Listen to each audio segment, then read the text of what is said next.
Eh, Mil gracias por la invitación del profesor Umpierrez y del grupo de Emory a participar en este interesantísimo curso. Es un privilegio poder estar con todos ustedes, aunque tenga que ser al menos virtualmente.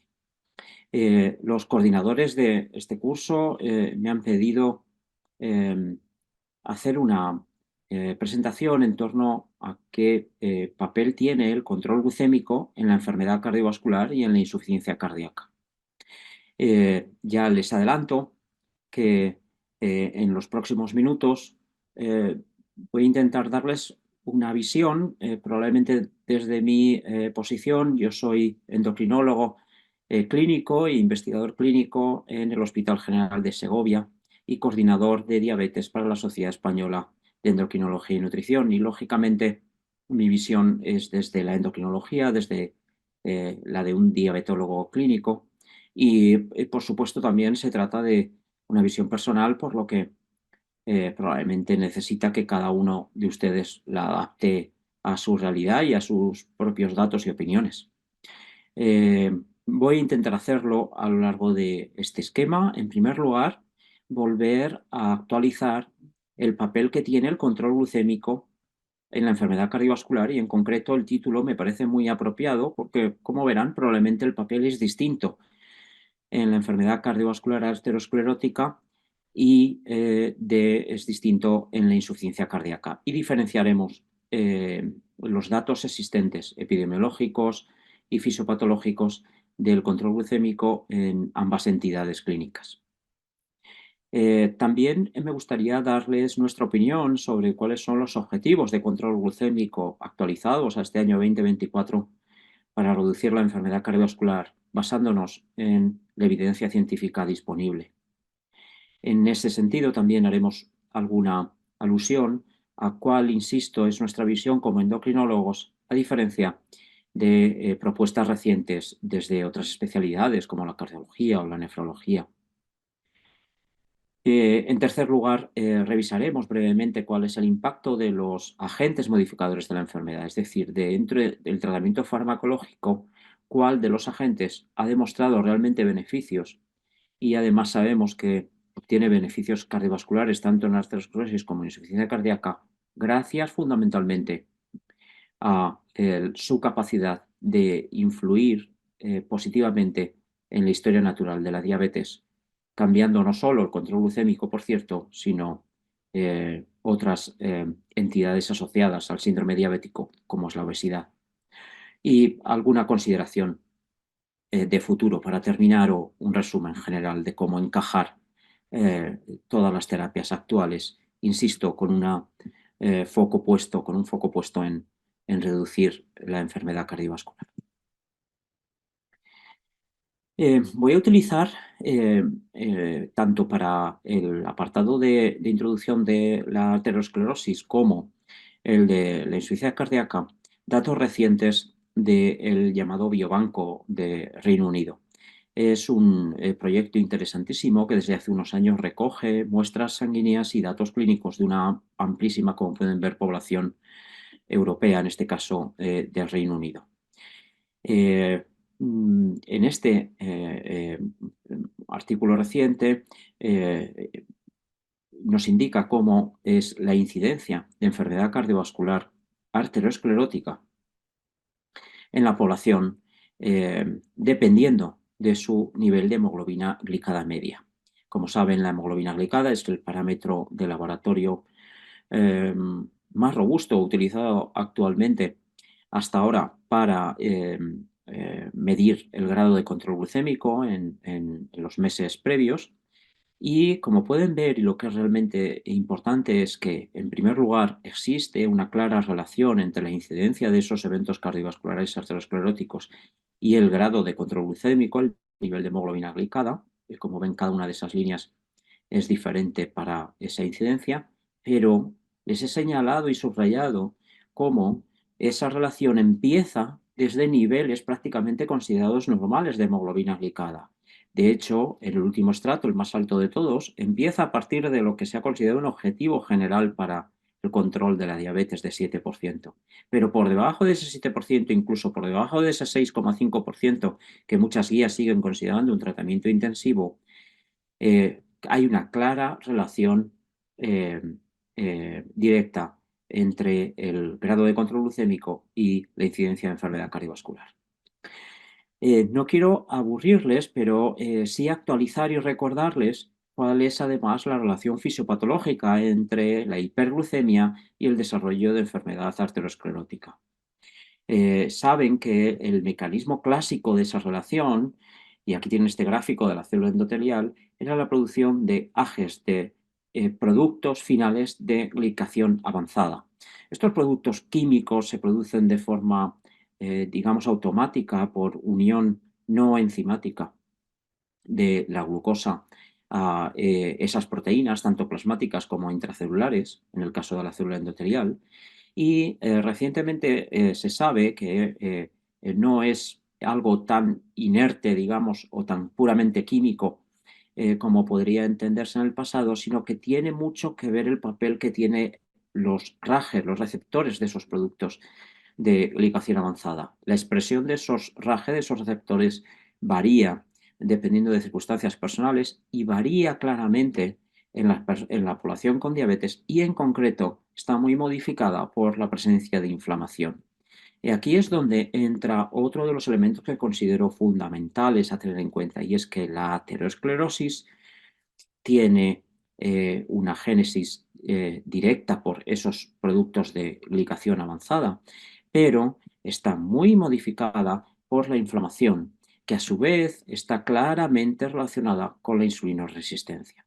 Ese ambiente de inflamación sistémica generada por la hipoglucemia, pero multiplicada por los datos, por la presencia de insulinoresistencia, es lo que multiplica la génesis de arteriosclerosis y finalmente eventos de enfermedad cardiovascular en la población con síndrome diabético. Esos mismos datos, de hecho, de esa misma población que les mostraba previamente, nos indica que la presencia acumulada de esos eventos de enfermedad cardiovascular, y que por cierto este estudio incluye los eventos incidentes de enfermedad arteriosclerótica, pero también los de insuficiencia cardíaca que revisamos hoy, eran prácticamente idénticos en la población con diabetes y aquella población con criterios de lo que llaman ellos prediabetes de alto riesgo. Algo que me parece muy interesante y creo que en el futuro empezaremos a diferenciar subtipos, gracias a medicina de precisión, de prediabetes dentro del síndrome diabético. En concreto, ellos utilizan, como ven, datos de hipertensión arterial, de dislipemia heterogénica tan ligada a la insulinoresistencia, pero también algo muy interesante, un marcador, un proxy, un biomarcador de inflamación, perdón, como es la proteína C reactiva. Así pues, todos estos eventos tienen claramente relación con la hiperglucemia, pero también con la presencia de insulinoresistencia más inflamación, tanto en la diabetes como en la prediabetes. Este mensaje es también, vean esa misma gráfica que les decía antes de seguimiento evolutivo de la incidencia de estos eventos. Estos datos son los que señalan que el riesgo de esos eventos, al menos esta población, era prácticamente idéntica y en otros estudios y otra evidencia científica nos indica que es muy, muy parecida entre lo que actualmente seguimos llamando prediabetes. Ya les adelanto que, en mi opinión, esos términos van a ser revisados en los próximos años y lo que seguimos llamando diabetes tipo 2 y que probablemente en el futuro la medicina de precisión lo que nos señalará son subtipos, clústeres dentro de este síndrome diabético que agruparía las dos cosas de altísimo riesgo cardiovascular, población en la que tendríamos que intervenir claramente de forma intensiva. Y en esa población, claramente, en esa población de alto riesgo con prediabetes, diabetes tipo 2, es muy importante el control glucémico. Saben también que a los endocrinólogos nos gusta hablar o comentar el último artículo que hemos leído. Yo les presentaré hoy dos artículos muy, muy recientes con datos muy interesantes que subrayan esa vinculación insulinoresistencia, control glucémico, eventos cardiovasculares. Esta población interesante, seguida prospectivamente durante al menos 3 años, con datos de enfermedad cardiovascular establecida, con cardiopatía isquémica probada por angiografía, señaló y diferenció 3 subtipos por insulinoresistencia, que lo medía en este caso con un índice de triglicéridos glucosa. Como pueden ver, cuanto mayor en el tercer alto de insulinoresistencia era mayor los eventos de graves cardiovasculares, muerte cardiovascular, infarto e ictus, pero claramente en aquellos con glucosa no controlada, esta relación era aún más potente y potenciada, multiplicada. Es decir, que la suma de insulinoresistencia e hiperglucemia son lo que claramente genera enfermedad cardiovascular arteriosclerótica en el síndrome diabético. Volviendo otra vez a recordarlo, esta revisión fisiopatológica nos indica cuáles son los distintos mecanismos por los que la insulinoresistencia y la obesidad, íntimamente unidas, a través de la hiperinsulinemia, pero de datos de la resistencia insulínica directamente también, están generando enfermedad arteriosclerótica precoz. De hecho, el hiperinsulinismo per se, que es algo que tendríamos que intentar evitar en esos pacientes, se ha demostrado que por múltiples mecanismos y en múltiples órganos y tejidos es también un generador directo de arteriosclerosis clínica. ¿Qué ocurre? Y nos enfocamos ahora en la insuficiencia cardíaca en relación con el control glucémico. Utilizo para que se vea la diferencia muy gráficamente esa misma población del biobanco de Reino Unido. Y una vez más puede comprobarse cómo existe una relación con el control glucémico, pero claramente en la insuficiencia cardíaca el impacto del control glucémico es menor que la enfermedad arteriosclerótica. Esto justifica que en el caso de las personas con diabetes e insuficiencia cardíaca o para prevenir la insuficiencia cardíaca sea especialmente relevante no olvidar las otras alteraciones asociadas con el fallo cardíaco. Es evidente que la prevalencia de insuficiencia cardíaca en la diabetes es mayor que la población sin diabetes y que claramente es mayor cuanto más avanzada es la edad. Insuficiencia cardíaca y diabetes están claramente relacionados. Sin embargo, esa relación incluye, como veremos después, otros elementos además del control glucémico. También está asociada de forma cuantitativa, es decir, cuanto más grave es la insuficiencia cardíaca, mayor es el riesgo de diabetes. Es decir, la relación entre diabetes e insuficiencia cardíaca es bidireccional. La insuficiencia cardíaca es un generador de riesgo de diabetes y la diabetes probablemente por mecanismos diversos, pero que incluyen posiblemente la cardiopatía isquémica, causa número 1 de la insuficiencia cardíaca en general, es una causa también para el desarrollo de este evento clínico. Y también es muy importante tener en cuenta que la existencia de diabetes tipo 2 condiciona enormemente el pronóstico de la insuficiencia cardíaca, siendo claramente peor la supervivencia en personas con diabetes más insuficiencia cardíaca.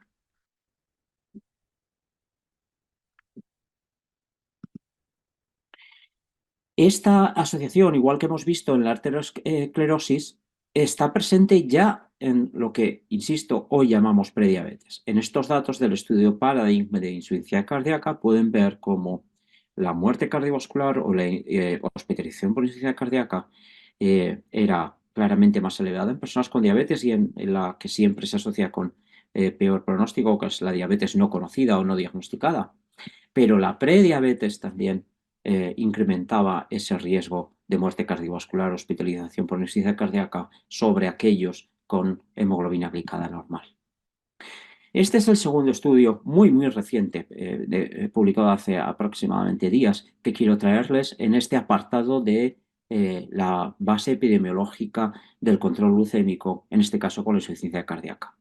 En este amplio estudio vuelven a hacer una correlación entre la presencia, en este caso en 4 cuartiles, de un biomarcador, un índice de insulinoresistencia, como es ese mismo índice de triglicéridos glucosa, pero ajustado por BMI, con un alto índice de glucosa relacionado con el control glucémico previo. En la población general, claramente, cuanto más insulinoresistencia y peor control glucémico, el riesgo en este caso de insuficiencia cardíaca era mayor. Sin embargo, en las personas con normoglucemia esta asociación no se producía, se perdía estadísticamente, y cuando lo que se miraba era una vez más prediabetes y diabetes, incluso diríamos que en la prediabetes de forma todavía más clara y más lineal, la multiplicación, la coexistencia de insulinoresistencia y peor control glucémico era lo que más condicionaba el riesgo de desarrollo de insuficiencia cardíaca. Así pues, también en la insuficiencia cardíaca, la presencia de obesidad sarcopénica, la presencia de insulinoresistencia y la presencia, por supuesto, de mal control glucémico son condicionantes generadores de insuficiencia cardíaca en el síndrome diabético. En este artículo de revisión, algunos compañeros y colegas nos planteábamos entonces cuándo empezamos a llamar a la diabetes y empezar el tratamiento intensivo. De alguna manera estábamos retando ese término de prediabetes porque los datos epidemiológicos insisten en que la población con prediabetes tiene un altísimo riesgo, por no decir una alta prevalencia ya, de enfermedad macrovascular establecida. Así pues, el planteamiento clásico de empezar el tratamiento exclusivamente cuando ya detectamos hiperglucemia en niveles diagnósticos de diabetes tipo 2 probablemente está llegando muy tarde para prevenir enfermedad macrovascular, enfermedad cardiovascular. Iniciar un tratamiento precoz en fases previas en aquellos sujetos de alto riesgo, particularmente sujetos jóvenes, es lo que realmente puede ayudarnos en el futuro a reducir el número de eventos y mejorar el pronóstico de esos eventos cardiovasculares. Esto contrasta con algunas de las guías recientes. Utilizaré algunos ejemplos de la reciente guía de los cardiólogos europeos. En este caso, por ejemplo, para personas de larga esperanza de vida, cuando hablan de lo que podríamos considerar tratamiento intensivo, están proponiendo una hemoglobina glicada por debajo del 7%. Es altamente dudoso, por los datos que hemos visto antes, que podamos seguir considerando esto un tratamiento intensivo. ¿Y qué nos dice también la evidencia obtenida de los ensayos clínicos de resultados de seguridad cardiovascular? En este metaanálisis de 18 de estos ensayos clínicos se puede ver cómo el grado de control glucémico, independientemente y a diferencia de algunos mensajes que oímos recientemente, el grado de control glucémico en esos ensayos, y estos ensayos incluían los famosos ensayos por ejemplo, de seguridad cardiovascular de SGLT2 y GLP-1, cada 1% de reducción de hemoglobina glicada se acompañaba de una reducción del MACE de los eventos cardiovasculares mayores del 26%, explicando una alta la variabilidad entre ensayos esta hemoglobina glicada. De hecho, en este otro metaanálisis relaciona ese 1% de reducción o incremento de hemoglobina glicada con la mortalidad cardiovascular, con la enfermedad cardiovascular aterosclerótica y hasta un 11% de exceso de riesgo también para la insuficiencia cardíaca. Y es muy interesante volver a confirmar que este estudio también señala que una hemoglobina glicada cercana a lo que consideramos normoglucemia, nivel de normoglucemia por ese parámetro, debería ser el objetivo para reducir la mortalidad de toda causa y la mortalidad cardiovascular en las personas con síndrome diabético. En ese mismo artículo que les comentaba antes, nosotros hacíamos esta propuesta de terapia. En esta propuesta, como pueden ver, para una persona de alto riesgo y sobre todo condicionado en edades jóvenes, es decir, de forma precoz, en aquellas personas que tienen criterios de riesgo bioquímicos que incluyen una glucosa por encima de 90 más dislipemia heterogénica, por ejemplo, HDL bajo, ese cociente triglicéridos glucosa que hemos comentado antes, es decir, marcadores de insulinoresistencia, deberíamos hacer un seguimiento muy intensivo y tener objetivos de normoglucemia. Este tipo de abordaje ha demostrado resultados. Déjenme mostrarle este estudio en el que en personas con prediabetes, pero sin alcanzar diagnósticos glucémicos de diabetes, se evaluaron durante años viendo qué ocurría en relación a su progresión. Tanto la enfermedad cardiovascular, el infarto de miocardio o el ictus fueron claramente menores en aquellas personas en las que se mantuvo durante esos años la normoglucemia. Fue peor en aquellos que progresaron o mantuvieron los datos de prediabetes, y claramente fueron peores en aquellos que progresaron de prediabetes a diabetes. Es decir, tratar de forma precoz, incluidos aquellas personas que actualmente llamamos prediabéticas, para conseguir objetivos de normoglucemia, eh, claramente puede reducir el desarrollo de enfermedad cardiovascular. Pasemos ahora a hablar de los tratamientos farmacológicos. Vivimos una época en la diabetología en general, en mi opinión, apasionante, y uno de los motivos es las opciones terapéuticas farmacológicas que tenemos para el síndrome diabético. Todo esto sabemos que empezó con los resultados del EMPA-REG Outcome.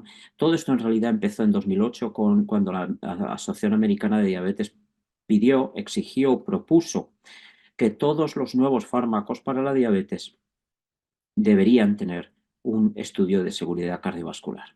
A lo largo de los siguientes años, algunos de los fármacos probados mostraron seguridad, efecto neutro en este sentido, pero de forma sin precedente sí se obtuvieron incluso resultados positivos, beneficios, reducciones significativas de eventos cardiovasculares con algunos fármacos, en concreto con dos clases farmacológicas. Hay que tener muy en cuenta a la hora de interpretar estos resultados, y algunos creemos que algunas guías no están interpretando correctamente esta propuesta, que esa propuesta de utilizar solo pacientes de altísimo riesgo cardiovascular, sea con enfermedad cardiovascular establecida o en algunos de alto riesgo medido con factores de altísimo riesgo cardiovascular, era una propuesta metodológica para permitir obtener resultados en un tiempo corto de seguimiento y con una N más pequeña. Aún así, se trata de Ns de miles de pacientes y seguimientos que han requerido años. Esto no descarta que los beneficios obtenidos en esa población puedan ser obtenidos en personas con enfermedad cardiovascular todavía no establecida o con eh, eh, una diabetes menos avanzada. En general, en diabetes todos sabemos que los tratamientos más precoces son los más eficaces. Como les decía, en estos años, básicamente dos clases farmacológicas, los agonistas del receptor del GLP-1 y los SGLT2, han demostrado, aunque no de forma exactamente igual en todos los estudios individuales, beneficios cardiovasculares. Pero globalmente, como muestra este metaanálisis, esas dos clases farmacológicas, a diferencia de otras, incluso no tan tradicionales como las sulforeas, los propios de PP4 que mostraron neutralidad, estas dos, GLP-1 y SGLT2, mostraron beneficios cardiovasculares de forma global. Por eso, como clase, han sido propuestos como las opciones prioritarias y son los denominados agentes modificadores de la enfermedad, ya que reducen también obesidad, reducen también tensión arterial, además de conseguir objetivos glucémicos. Es cierto que ha habido diferencias numéricas en los estudios de distintos agentes. Esta eh, eh, diapositiva tomada de esta revisión de Melanie Davis es muy interesante porque nos pone en contexto los beneficios esperables con estos fármacos, agentes modificadores de la enfermedad, tanto con los SGLT2 en términos de NNT, es decir, de el número necesario para tratar para conseguir una reducción en el MACE de 3 puntos, o los que han conseguido reducciones significativas también en la muerte cardiovascular y cuál es el número necesario de tratar. Y esta gráfica lo compara, por ejemplo, con los NNT necesarios con fármacos bien establecidos de beneficio cardiovascular, como son las estatinas, o otras claramente recomendadas como es la aspirina o el tratamiento antihipertensivo. Como pueden ver, los NNT en este caso, aspirina, estatinas, antihipertensivos, son claramente mayores de las que necesitamos con empagliflozina, liraglutida, semaglutida en los estudios previos. Claramente, no solo han demostrado beneficios, sino que son potentes a la hora de conseguir beneficios, incluso muy rápidos. Esto ha hecho que las guías de cardiología y las de asociaciones internacionales de diabetes sitúen y nos recuerden que los agonistas receptores del GLP-1 y SGLT2 son, en el caso ahora de arteriosclerosis, los fármacos prioritarios a utilizar en nuestros pacientes, dejando el resto de opciones como secundarias e incluso señalando que algunos de los utilizados previamente, como pueden ser las sulfonilureas, podrían incluso asociarse con un incremento de riesgo cardiovascular. En el caso de la Asociación Americana de Diabetes, por ejemplo, las últimas guías hacen esto, que es señalar claramente en pacientes de riesgo con enfermedad cardiovascular establecida SGLT2 y GLP-1 como fármacos prioritarios, añaden esa coletilla con agentes que han demostrado ese beneficio cardiovascular. Probablemente es una cuestión de buscar medicina basada en la evidencia, pero sí que es cierto, y es algo que sinceramente, personalmente me parece criticable, es que han retrasado, digamos, el mirar el objetivo de control glucémico a un segundo punto. Por la introducción que les he hecho antes, debemos tener en cuenta que los objetivos de control glucémico intensivos han demostrado ser uno de los mecanismos principales para que esos fármacos consigan sus beneficios. Y la segunda crítica es que se están enfocando todos estos fármacos en pacientes con ya enfermedad cardiovascular establecida. En algunos casos eso puede ser incluso un problema de riesgo porque se están tratando pacientes con estos fármacos y con los consiguientes riesgos cuando, por ejemplo, su esperanza de vida no es el objetivo debido a su edad. Y en estos casos es la seguridad lo que debería probar, lo cual no implica que no podamos usarlos, pero sí que hagamos un claro beneficio-riesgo y no nos basemos exclusivamente en la posible reducción o mejoría de la esperanza de vida cuando este ya no es el objetivo. Pero también está ocurriendo que quizás estemos retrasando y priorizando exclusivamente en personas con enfermedad cardiovascular establecida.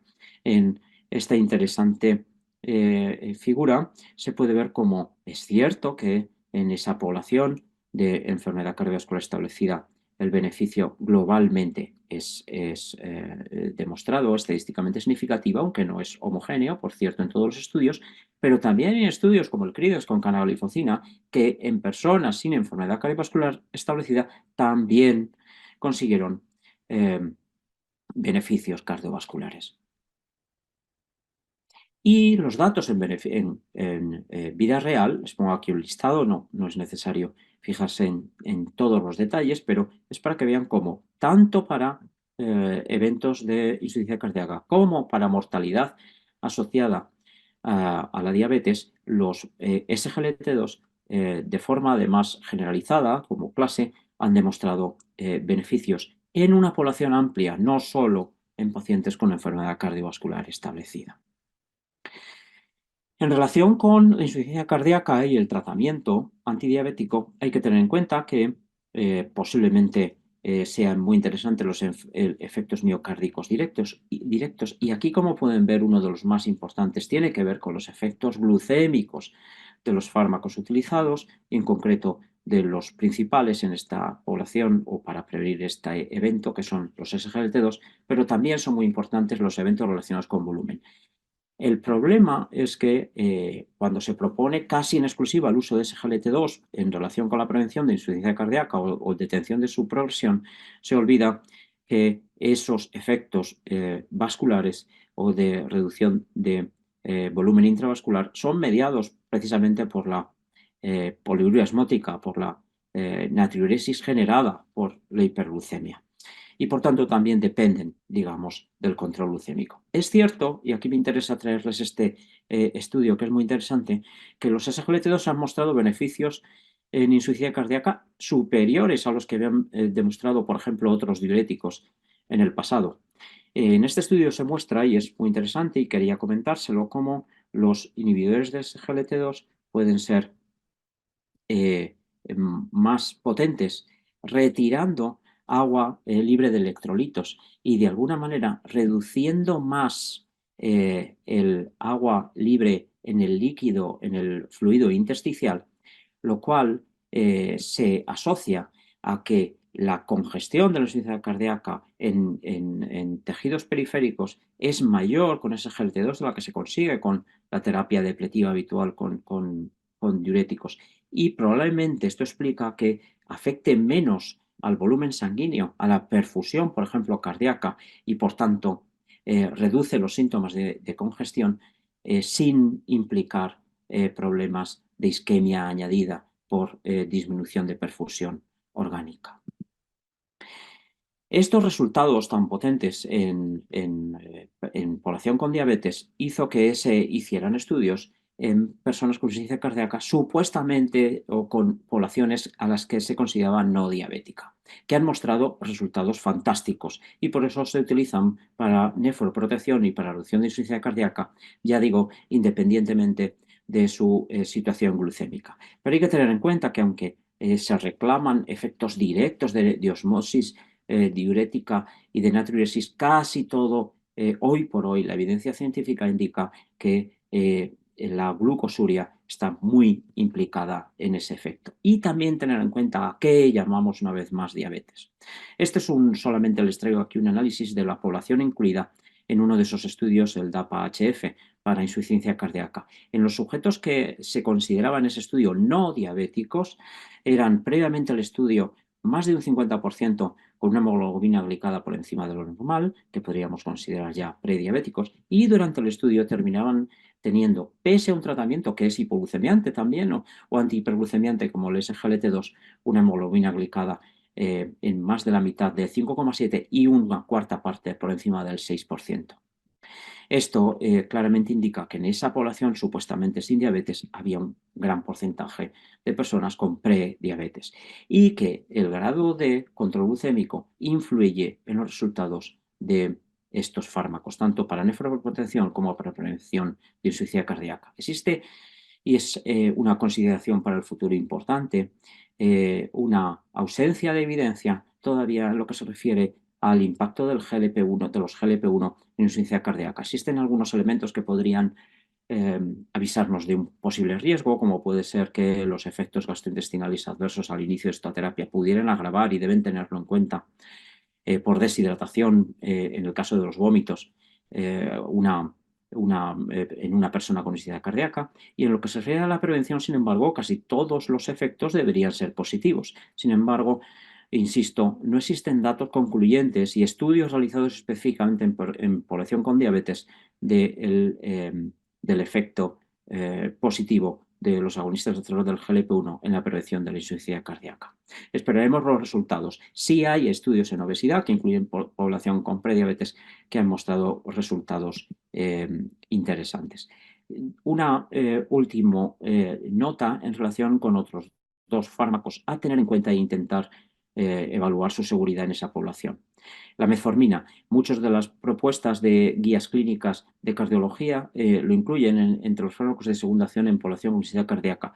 Tengan en cuenta que la ficha técnica incluye, como nosotros recogíamos en este editorial sobre la acidosis láctica asociada a metformina, que una de las causas de ese problema poco frecuente pero muy grave como es la acidosis láctica son el shock cardiogénico o la presencia de fallo cardíaco en asociación o no con insuficiencia renal. Y también tener en cuenta, y solo les pongo este ejemplo de un clásico, cómo el tratamiento con insulina por su efecto, digamos, contrario al que hace el SGLT2, por su efecto antinatriurético, puede ser un condicionante de riesgo para las personas con diabetes. Las guías recientemente nos alertan de evitar la sobrevasalización en nuestros pacientes y creo que esta sería la recomendación fundamental. Las personas que necesitan insulina deben recibirla, pero cuidado con la sobrevasalización. Un ejemplo de algo que vamos a presentar en junio en el próximo Congreso ADA, y es este estudio que hemos hecho en población institucionalizada. Fíjense en la edad, hasta 102 años.